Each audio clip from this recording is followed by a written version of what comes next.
Thank you, Margaret. Let's share the screen.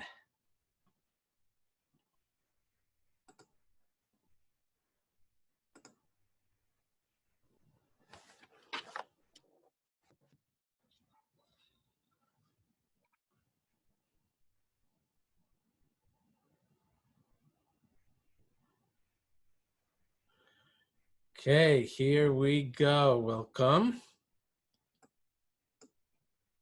Let's reclaim our spiritual heritage. First, upcoming schedule. We have tonight, of course, next Sunday and the following Sunday as normal. But the following weekend, there's no class at all. That is Labor Day, and right when Labor Day ends, that's when Rosh Hashanah starts. I'm sure people are going to be all wrapped up. So, and then Rosh Hashanah ends later on that Wednesday night. So I can't have a Wednesday night class. So no class that week. Then we do have the next Sunday and the following Sunday. This brings us to Chol HaMoed, Sukkot. And I'm not going to schedule an official class because people might be in a sukkah, whatever they're going to do. But if some people do not have plans, then I will have a class on a different topic, related topic, but different, so that people want to learn will learn, but it won't be part of our regular curriculum. So those people that want to keep coming to class but don't make it then, they won't miss out. Okay, that's what's going to happen. All right, so we're going to focus on enlightenment, Ruach Hakodesh, and how conversing with God is one technique used to become enlightened or attain Ruach Hakodesh. And we'll also talk more about understanding mental states and how that helps us meditate. Here we are, this is the third type of meditation in Jewish spirituality that we're reviewing. And it is Ruach HaKodesh. As a reminder, Rabbi Kaplan points out that Ruach HaKodesh, or enlightenment, is about personal development, and he actually identifies 10 personality characteristics, and we've been discussing that. Judaism has had a branch of study and practice called Musar, which is dedicated to working on yourself. So we maybe we're the originator of the human resource development movement. Rabbi Kaplan mentions that Musar meditation is very much involved, it focuses on rearranging your life and thinking about the big questions outside of yourself, and also thinking about the big questions regarding your personal life. And he used Avraham Avinu as a role model for that. Avraham Avinu he contemplated the cosmos and determined that there is a creator, and that caused him to reflect on his own life. And he actually did have a conversation with God. We're privy to part of that in the Torah. And that's what led him to Lech Lecha, to pick himself up, to go, bring his family to Canaan. So he's a role model for somebody doing this kind of thinking and conversing with God and rearranging his life. That's a major rearrangement of your life. That brings us to our study of conversing with God. We've talked a little bit about how it's similar to prayer. How do you get started? It's sometimes you feel basic. Oh, like, who am I to talk to God? Rabbi Kaplan has stressed the importance of a daily commitment. Just say this is something you're going to do. Get the program going and stick with the program. He mentions that if you're at a loss for words, you can start with a phrase like Ribono Shel Olam. Just keep repeating that, and that'll at least get you started talking to God. And the phrase will just keep you grounded, and you'll get more and more aware and more comfortable saying something. And at that point, maybe you can get started with telling God what's on your mind. And that's where we are today. So here's some more advice from Rabbi Kaplan on how to accomplish this.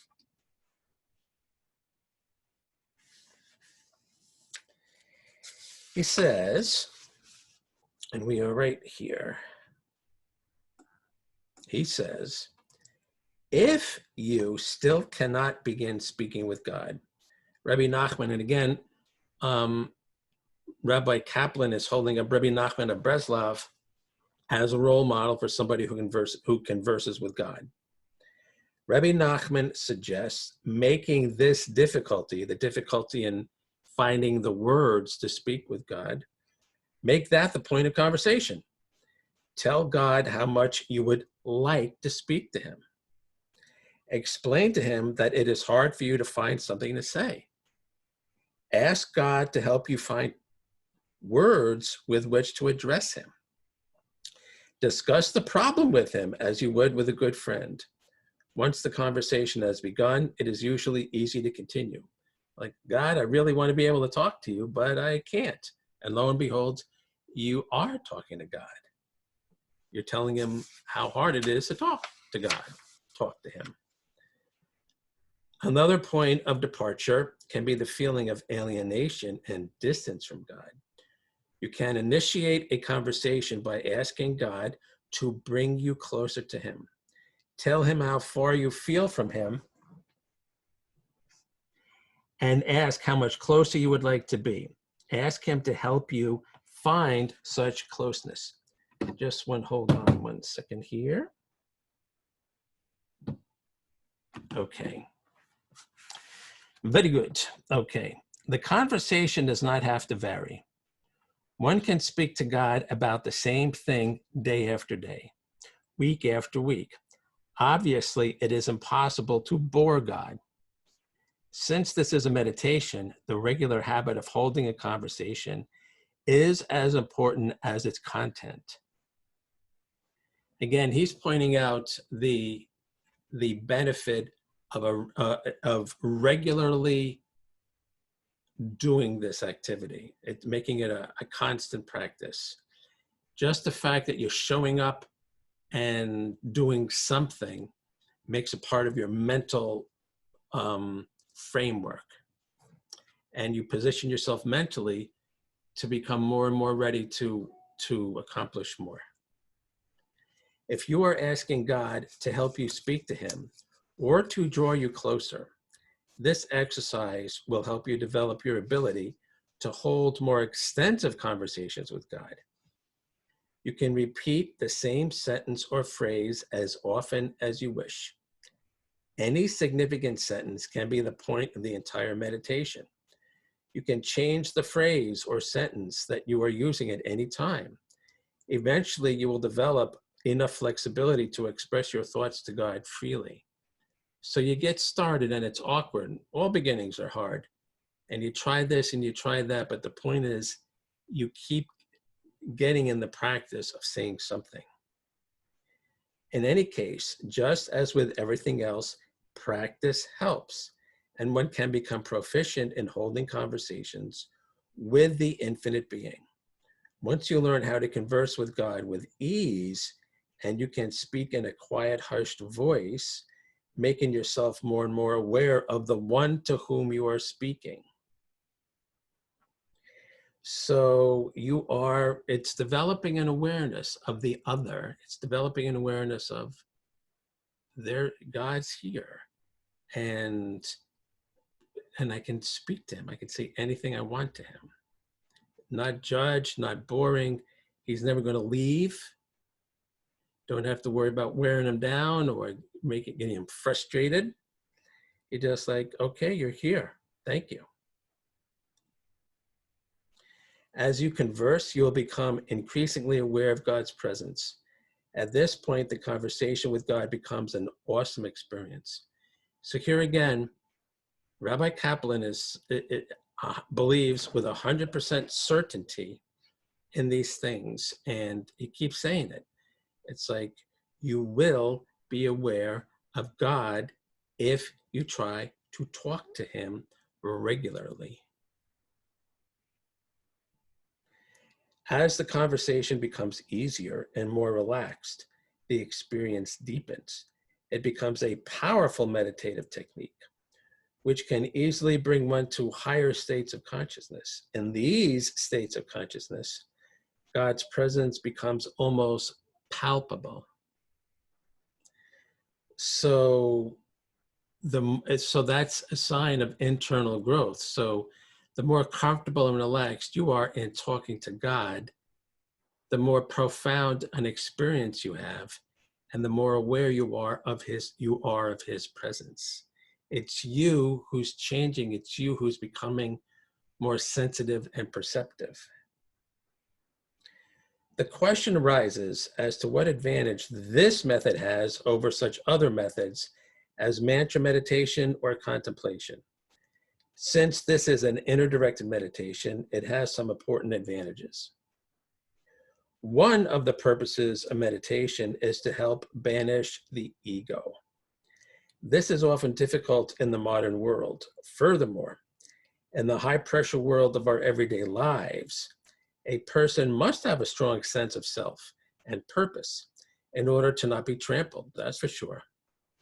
For many people, a meditative regimen that weakens the ego and sense of self may be counterproductive. One may find one's goals in meditation diametrically opposed to one's ambitions and aspirations in the world. That's really interesting. Okay. Rabbi Jonathan Sachs also talks about that. He talks about how there is a mystical tradition in Judaism of either vanquishing the ego or eliminating it or transcending it. He says, but that's like a esoteric side activity. In the mainstream, even in mainstream Jewish spiritual practice, we don't do that. And he says here with conversing with God, we bypass that problem entirely. This is not a form of meditation that has anything to do with the ego. It is true that, like other forms of meditation, this method can help a person overcome the ego because obviously you are talking to God. And if you have any kind of notion of God, you're not going to be telling God, I'm king of the world, because he's king of the world. Okay. Nevertheless, this is a method that replaces the ego with something stronger. In speaking to God, a person can gain a view of himself from a different perspective and begin to see himself as a branch of the divine. So I'm not quite sure what that is. This type of meditation makes one, as it were, partners with the divine. Thus, for example, if one has discussed future plans with God and still feels good about them, one's resolution and feeling of purpose are all the stronger. So basically, that's implying that when you talk to God and you say, you want to do a certain something, and you kind of feel like God approves or God has a permission, you feel better about what your plans are, so you're going to be more dedicated to them. If you came up with a crazy, ridiculous, anti-Torah, immoral, unethical, illegal scheme, you couldn't possibly say to yourself, oh, I'm sure God likes that, so I think I'm more energized to do that. We have a certain conception of what God is and what God wants, or at least what he wants and what he wants from us. So telling him about our plans that are in alignment with that makes us feel more motivated to achieve them. Of course, this can have dangers in the opposite direction. If a person does not nullify his ego sufficiently, he can become so bullheaded and obstinate that people cannot deal with him. Nothing is so distasteful as a person who acts as if he has a direct line to God. Therefore, the goal is to attain and maintain a balance. So he's kind of saying that this is a little bit confusing. He's saying, let's suppose you have very good plans. I'm going to walk a little old lady across the street every day, and you're telling God about that. You can feel good about yourself doing that, and you feel a strong sense of self and you have a good self-image and a good self-worth, which is all important, but it's all because you're doing this for a higher purpose, which is to do good. So you can feel good about yourself, but still have the ego in check, because you know it's not a selfish activity, it's a service.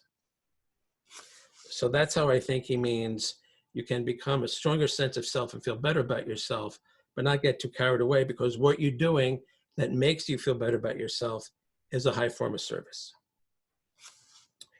Besides strengthening one's resolve, conversing with God can also help one to find direction in life. I have discussed, as Rabbi Kaplan, this earlier when I spoke about a meditation concerned with rearranging one's life.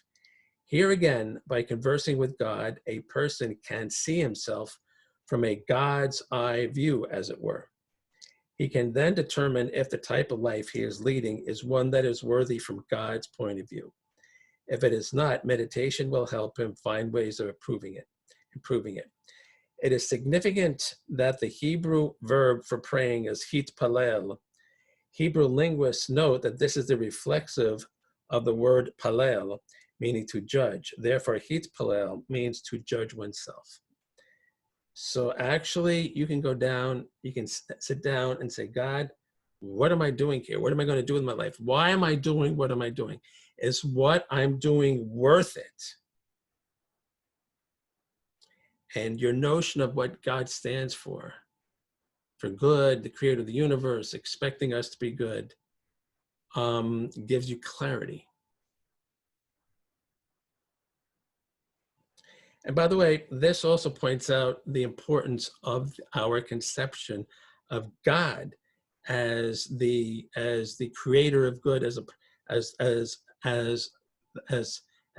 the king of the universe and creator of the universe, who wants us to do good. So therefore, if somebody was to come up with definitions of God or ideas of God that are contrary to God, they make no sense, they're not relevant. God's doesn't want us to go out and become cannibals and serial killers. So if you have a conception of God of wanting the good, then you can look at yourself from that point of view and say, yes, I get it. This is what I could do to ratchet up my game.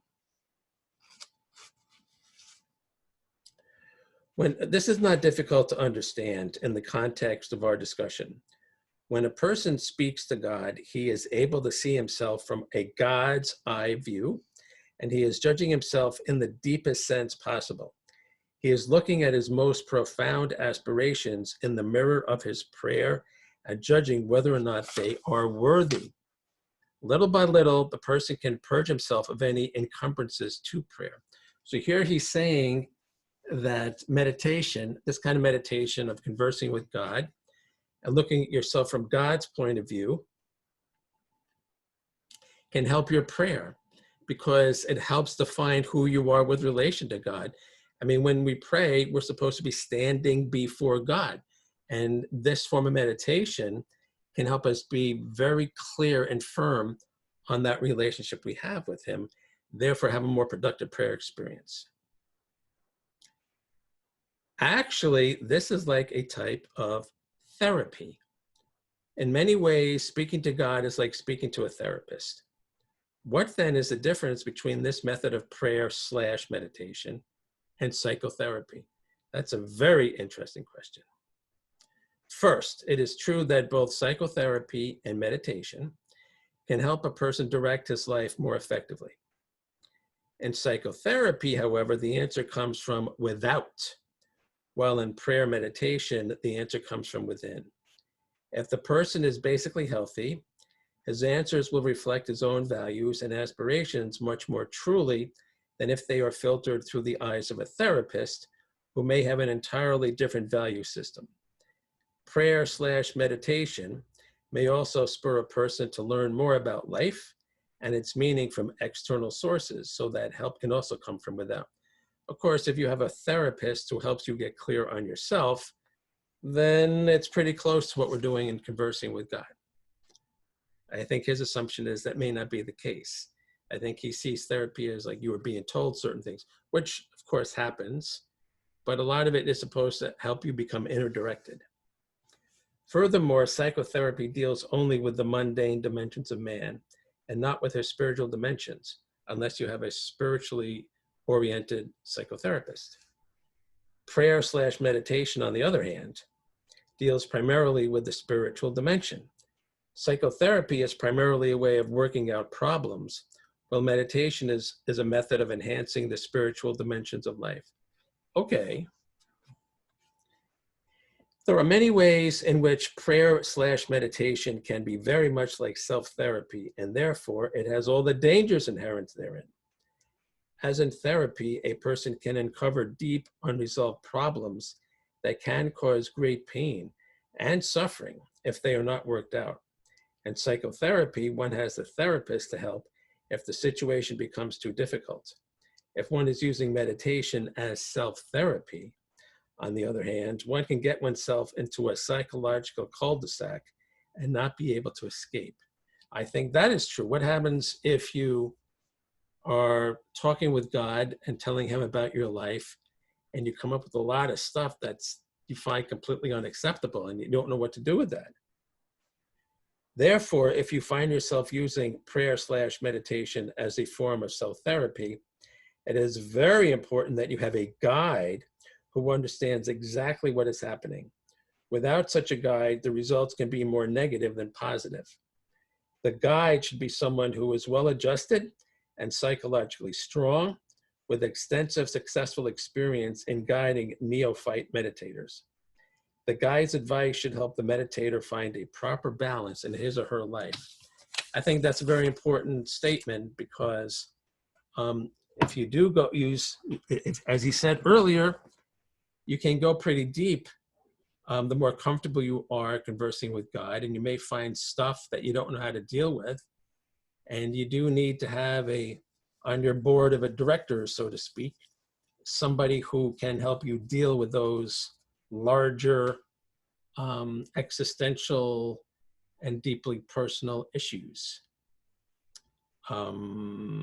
So that shows the importance of having a spiritual guide when you embark on Jewish spiritual practice, including meditation. Speaking of which, let us talk about meditation.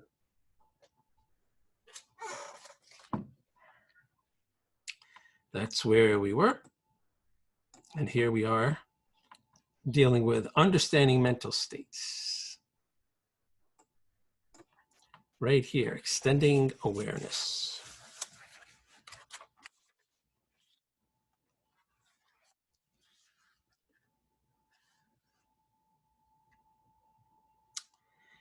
Since mental states arise first in the unconscious, to catch the arising of the mental state, you've got to extend your awareness down into this unconscious area. So if you recall last week, he mentioned that mental states, the overall state, behaves in the same way as your individual thoughts and feelings. Your individual thoughts and feelings start percolating in the subconscious and then come up to your consciousness. Similarly, the entire state you're in, mental state you're in, behaves the same way. It percolates in the subconscious and then rises to the consciousness. And he says, and just as the goal in meditation is to develop the skill of sensing the individual thought or feeling before it becomes conscious, so you can start controlling it early on, before it becomes so more powerful enough to take your awareness with it. Similarly, you want to be able to extend your awareness down deep into your subconscious to see what your mental state is before that rises and becomes powerful enough to take your awareness away too. That is difficult because you can't see what is going on down there in your subconscious, at least not in the same way you see a conscious thought. But you can learn to get a vague sense of movement and to operate by a sort of mental sense of touch. This comes with practice, and the ability is another of the effects of the deep calm of concentration. Concentration slows down the arising of these mental states and gives you time to feel each one arising out of the unconscious, even before you see it in consciousness. Concentration helps you to extend your awareness down into that boiling darkness where thought and sensation begin. He describes this very well. It's a vague sense, like a mental sense of touch. It's not like where your rational mind is, you sense it. As your concentration deepens, you gain the ability to see thoughts and sensations arising slowly like separate bubbles, each distinct and with spaces between them. They bubble up in slow motion out of the unconscious. They stay a while in the conscious mind, and then they drift away. The application of awareness to mental states is a precision operation. This is particularly true of feelings or sensation. It is very easy to overreach the sensation. That is, to add something to it above and beyond what is really there. It is equally easy to fall short of sensation, to get part of it, but not all. The ideal that you are striving for is to experience each mental state fully, exactly the way it is, adding nothing to it and not missing any part of it. Let us use pain in the leg as an example. What is actually there is a pure, flowing sensation. It changes constantly, never the same from one moment to the next. It moves from one location to another, and its intensity surges up and down. Pain is not a thing, it's an event. I think that's very true. There should be no concepts tacked onto it and none associated with it. A pure, unobstructed awareness of this event will experience it simply as a flowing pattern of energy and nothing more. No thought and no rejection, just energy. Early on in our practice of meditation, we need to rethink our underlying assumptions regarding conceptualization. For most of us, we have earned high marks in school and in life for our ability to manipulate mental phenomena or concepts logically. Our careers, much of our success in everyday life, our happy relationships, we view as largely the result of our successful manipulation of concepts. In developing mindfulness, however, we temporarily suspend the conceptualization process and focus on the pure nature of mental phenomena. During meditation, we are seeking to experience the mind at the preconceptual level. And we're going to pick this up next week because this is heavy duty. And I don't want to present too much stuff. But this is where you become, we're entering the so-called mind over matter arena here. It's incredible. Okay, so now we get to meditate. Stop the share. Margaret, can you stop the recording?